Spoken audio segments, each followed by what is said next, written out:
Good morning everyone. আমাদের এখানে কয়েকদিন ধরে কন্টিনিউ বৃষ্টি দিচ্ছে, বৃষ্টি থামার কোনো নামই নেই। আর এই জন্য আমাদের এখানে ফ্লাডও হয়ে গেছে, তো অবস্থা খুবই খারাপ। তো আজকেও সকালে একই অবস্থা। তো সোনাকে ঘুম থেকে উঠিয়ে মুখ টুক ধুয়ে দিদার সঙ্গে বসিয়ে রাখলাম, আর একটু পরে দুধ বানিয়ে দেব। তো ওকে দুধ টুধ খাইয়ে আমরা বের হচ্ছি বাজার করার জন্য। আর রাস্তায় প্রচণ্ড জল, তো বৃষ্টির জন্য বাজারেও বেরোনো যায় না। তো এখন একটু বৃষ্টি থামলো আর আমরা বের হয়েছি বাজার করতে। তো আজকে ভাবছি যে কিছু সবজি টবজি আর মাছ স্টক করে রাখবো। আর আমার মেয়েদের জন্য ড্রাই ফিশও নিচ্ছি।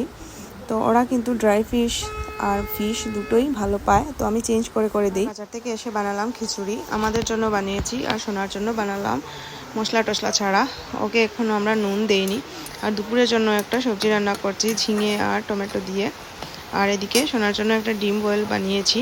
ওকে এখন 2 দিন হয়েছে ডিম দিচ্ছি। তো আজকে ভিডিওটা এখানেই শেষ করছি। টাটা।